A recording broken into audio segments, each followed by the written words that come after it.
नमस्कार बंधुगण, कौन आपणकर बाहागर हो सारी? आपण जड़े बहिता स्त्री लोक अटंती कि आपणकर स्वामी सबुबले ऋण करजरे बुड़ी रही? आपणकर गरीब अवस्था आपणकर पीछा छाड़ू नहीं तो यार कारण हुए तो आपण निजे हो पारती। कारण स्त्री लोक माने जदि निज बाप घर यही किछि जिनिस नहीं निज शाशु घर को आसीथिबे जहाँ तांको आनिबा उचित नुहे, नहले सही जिनिसर प्रभाव तांको परिवार एवं तांकर स्वामी उपरे पड़ी थाए। सेमिति स्त्रींकर स्वामी केबे भी गरीब तो रुहंती, ता सहित तांकर चालुथिबा व्यापार मध्य बंद हो जाई थाए एवं भोक शशरे रहिबा भलिया दिन देखिबाकू पड़े। तेबे आपण शेष थर पई आपनको बाप घर को केबे जाइथिले आ निज बाप घर कौन एमिति जिनिस आनिछंती जहा आनिबा परे परे आपनकर अभाव अंटन देखा जाउछि?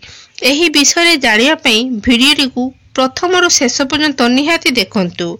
भिडियोटी को एपर्यंत जदि लाइक करि नाहंती तो भिडियो को लाइक करी चैनल को सब्सक्राइब कर दियंतु एवं पाखरे थिबा कमेंट बॉक्स तरे जय मां लक्ष्मी निहाती लेखंतु। बंधु माने आपण माने जानिथिबे जे जेबे भी कौन सी झीयर बाहागर हुए तो तार बाप माँ भावती कि से माने तांकर झील को सबु घर कणार सबु जिनिस देवा जहा तार शाशु घरे व्यवहार करिया पई ताकू दरकार आसीबो। किंतु केबे केबे बापा माँ माने जानतरे हो किंबा अजाणतरे हो झील को किछि एमिति जिनिस देई दियंती कि जेउ जिनिस गुड़िको ता जीवन रे दुख एवं गरीब अवस्थार कारण होइथाए। आउ किछि जिनिस तो एमिति भी अछि जहा आपनकर झीर सुंदर संसार को बर्बाद करि दिए। तो जदि आपण जने माँ बापा बा स्त्री किंबा पुरुष अटंती तो सही जिनिसटी कौन जानिया पई भिडियोटी को शेष पर्यंत देखंतु। ताहले चलंतु जानिबा सही जिनिस गुड़िको कौन कौन। प्रथम है छुंची एवं सूता। बंधु माने निज बाप घर छुंची और सूता कदाबी आणंतु नहीं, कारण यही छुंची और सूता आपनकर जीवन रे बहुत सारा अशांति कलह को जन्म देव। आपण जदि निज बाप घर यही सबु जिनिस आणुछंती तो आपनकर कुंडलीर शुभ ग्रह शुभ परिणाम देवा बदल रे अशुभ परिणाम देवा को आरंभ कर दियंती एवं आपनकर ओ आपनकर स्वामी जेते भी चेष्टा करंतु ना काहेकि सफल होई पारि न थांती। तेणु आपण जदि बाप घर को जाउछंती तेबे भूल रे भी सेठारु छुंची और सूता आणंतु नाही। द्वितीय रहला आचार। आपण केबे भी आपनको बाप घरु आचार आणंतु नाही। आमे निजर आई जेजेमा मानक ठारू देखिछु जे जेबे भी माँ आई घर को जाए आई माँ तांकू आचार डबारे भर्ती करी दियंती, किंतु आचार बाप घरु स्त्री लोक माने केबे भी आणंतु नहीं। कारण आचार आनिबा परे आपनको घरे कड़ी झगड़ा बा वाद विवाद होइथाए एवं घरे अशांति होइथाए। एहार मूल कारण हैला आचार। काहेकि ना आचार होउची खट्टा राग स्वभावर। आउ जदि झियो माने खट्टा राग जिनिस निज बाप घर शाशु घर को आणुछंती तेबे ताहार प्रभाव तांकर शाशु घरर आर्थिक शारीरिक एवं मानसिक स्थिति उपरे पड़े। तेणु भूल भी आचार भलिया खट्टा जिनिस बाप घर आणंतु नाही। तृतीय रहला लंका गुंड मसला एवं लुण। यह व्यतीत ज्योतिष शास्त्र अनुसार स्त्री लोक माने केबे भी निज बाप घर लंका गुंड लुण मसला जातीय जिनिस आनिबा उचित नुहे। कारण स्त्री लोक माने एही जिनिस सब गुड़िक नहीं निज शाशु घर को आसुछंती तेबे पारिवारिक संपर्क रे फाट देखा जाई थाए एवं स्वामी स्त्री भितरे अशांति कड़ी झगड़ा लगी रही थाए। तेणु स्त्री लोक माने निज बाप घर केबे भी एही जिनिस गुड़िक आणंतु नाही। तुथरे स्त्री लोक माने केबे भी बाप घर चकटा होइतिबा अट्टा आणंतु नाही। कारण केते जगार चकटा होइतिबा अट्टा को पिंड बढ़ा जाई थाए, पितृपुरुष मानकु अर्पण करा जाई थाए। चकटा होइतिबा अट्टा बा पिंड बढ़ा जाइथिबा अट्टा बोली मना जाए। आउ चकटा होइथिबा अट्टा नकारात्मक शक्ति बोली मना जाइथाए।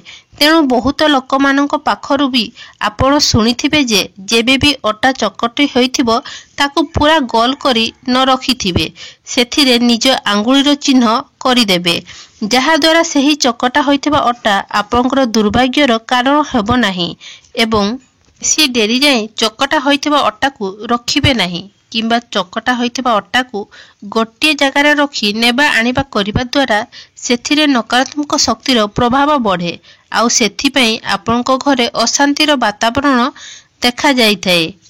ଏହାଦ୍ୱାରା ଗୋଟିଏ ପରେ ଗୋଟିଏ କ୍ଷତି ମଧ୍ୟ ହୋଇପାରେ। ଆପଣଙ୍କର ଚାଲୁଥିବା ବ୍ୟବସାୟ ମଧ୍ୟ ବନ୍ଦ ହୋଇଯାଇପାରେ ଆଉ ଗରିବ ମଧ୍ୟ ଆପଣ ହୋଇଯାଇପାରନ୍ତି। ତେଣୁ ଆପଣ ଭୁଲରେ ବି ଚକଟା ହୋଇଥିବା ଅଟାକୁ ନିଜ ବାପ ଘରୁ ଆଣନ୍ତୁ ନାହିଁ। ପଞ୍ଚମରେ ହେଲା ଗ୍ୟାସ୍ ଚୁଲା। ଆପଣ ମାନେ ଯଦି ଝିଅକୁ ସବୁ ଜିନିଷ ଦେଉଛନ୍ତି କିନ୍ତୁ କେବେ ବି ଗ୍ୟାସ୍ ଚୁଲା ଦିଅନ୍ତୁ ନାହିଁ, କାରଣ ଆପଣ ଦେଇଥିବା ଗ୍ୟାସ୍ ଚୁଲା ଆପଣଙ୍କର ଝିଅର ଘରକୁ ଉଜାଡ଼ିବାରେ କାରଣ ହୋଇଥାଏ। କାରଣ ମାନ୍ୟତା ଅଛି ଯେ ଯେଉଁ ଝିଅମାନେ ଗ୍ୟାସ୍ ଚୁଲା ନେଇଥାନ୍ତି ସେମାନେ କେବେ ବି ଶାଶୁଘରେ ଖୁସିରେ ସଂସାର କରିପାରିନଥାନ୍ତି। ନିଜ ବାପଘର ଠାରୁ ସେମାନେ ଦୂରେଇ ରହିଥାନ୍ତି କିମ୍ବା ନିଜ ପରିବାର ଠାରୁ ସେମାନେ ଦୂରେଇ ରହିଥାନ୍ତି। ଛଅରେ ହେଲା ଚାକୁ ଛୁରୀ ଭଳିଆ ଧାରୁଆ ଅସ୍ତ୍ରଶାସ୍ତ୍ର। ସ୍ତ୍ରୀ ଲୋକମାନେ କେବେ ବି ଛୁରୀ ପନଖି ଭଳିଆ ଧାରୁଆ ଜିନିଷ ନିଜ ଶାଶୁଘରକୁ ଆଣନ୍ତୁ ନାହିଁ, କାରଣ ଏହିସବୁ ଜିନିଷ ଲୁହାରେ ତିଆରି ହୋଇଥାଏ ଯାହାକି ଦାରିଦ୍ର୍ୟତା ଓ ଶନି ଦେବତାଙ୍କର ରୂପ ହୋଇଥାଏ ଏବଂ ଏହି ସବୁ ଜିନିଷ ନକାରାତ୍ମକ ଉର୍ଜାର ଭଣ୍ଡାର ହୋଇଥାଏ। ମାନ୍ୟତା ଅଛି ଯେ ଯଦି ଆପଣ ଧାରୁଆ ଜିନିଷ ବାପ ଘରୁ ଆଣୁଛନ୍ତି ତ ରାସ୍ତାରେ ଉପସ୍ଥିତ ସବୁ ନକାରାତ୍ମକ ଶକ୍ତି ଘରେ ପ୍ରବେଶ କରନ୍ତି। ତେଣୁ ଏହି ସବୁ ଜିନିଷ ବାପ ଘରୁ ଆଣନ୍ତୁ ନାହିଁ। ଏହାଛଡ଼ା ସ୍ତ୍ରୀ ଲୋକମାନେ ମାନଙ୍କୁ କିଛି ଖରାପ ଅଭ୍ୟାସ ମଧ୍ୟ ଥାଏ ଯାହା ପାଇଁ ସେମାନେ ନିଜର ଗୃହସ୍ଥିକୁ ବର୍ବାଦ କରନ୍ତି। ଯେପରି କିଛି ଜିନିଷ ଲୋକମାନେ ଗାଧୋଇ ରୋଷେଇ ଘରେ କାମ କରିବାକୁ ଯାଆନ୍ତି ଆଉ ଯେଉଁ ସ୍ତ୍ରୀ ସନ୍ଧ୍ୟାବେଳେ ଘର ଝାଡ଼ୁ କରିଥାନ୍ତି, ବିଛଣା ଉପରେ ବସିଥାନ୍ତି ଏବଂ ଖାଇବା ଥାଳିରେ ନିଜର ହାତ ଧୋଇଥାନ୍ତି କିମ୍ବା ରାତିରେ ଅଇଁଠା ବାସନ ରଖି ଶୋଇଥାନ୍ତି, ତ ସେମିତି ଘରେ ମା ଲକ୍ଷ୍ମୀ କେବେ ବି ସ୍ଥାୟୀ ରୂପେ ରହିନଥାନ୍ତି ଏବଂ ସେହି ଘରୁ ସବୁବେଳେ ଦାରିଦ୍ର୍ୟତାର ମାଡ଼ି ଆସିଥାଏ। ଋଣ କରଜରେ ବୁଡ଼ି ରହିଥାନ୍ତି।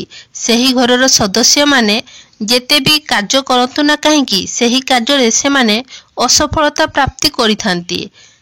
ତେଣୁ ଯେଉଁ ସ୍ତ୍ରୀ ଲୋକ ନିଜର ଘରର ଭଲ ଚାହୁଁଥାନ୍ତି, ନିଜର ସ୍ୱାମୀକୁ ଉନ୍ନତି ପଥରେ ଆଗକୁ ବଢ଼ିବାକୁ ଦେଖିବାକୁ ଚାହୁଁଛନ୍ତି ଏବଂ ନିଜ ଶାଶୁଘରେ ସୁଖ ଶାନ୍ତିରେ ରହିବାକୁ ଚାହୁଁଥାନ୍ତି, ତ ସେମାନେ ଏହି ଭୁଲ ଗୁଡ଼ିକ କରନ୍ତୁ ନାହିଁ। ବନ୍ଧୁମାନେ, ଯଦି ଭିଡ଼ିଓଟି ଆପଣମାନଙ୍କୁ ଭଲ ଲାଗିଥାଏ ତାହେଲେ ଭିଡ଼ିଓଟିକୁ ଲାଇକ୍ କରି ଚ୍ୟାନେଲଟିକୁ ସବସ୍କ୍ରାଇବ୍ କରିଦିଅନ୍ତୁ ଏବଂ ଭକ୍ତିର ସହିତ କମେଣ୍ଟ ବକ୍ସରେ ଜୟ ମା ଲକ୍ଷ୍ମୀ ନିହାତି ଲେଖନ୍ତୁ।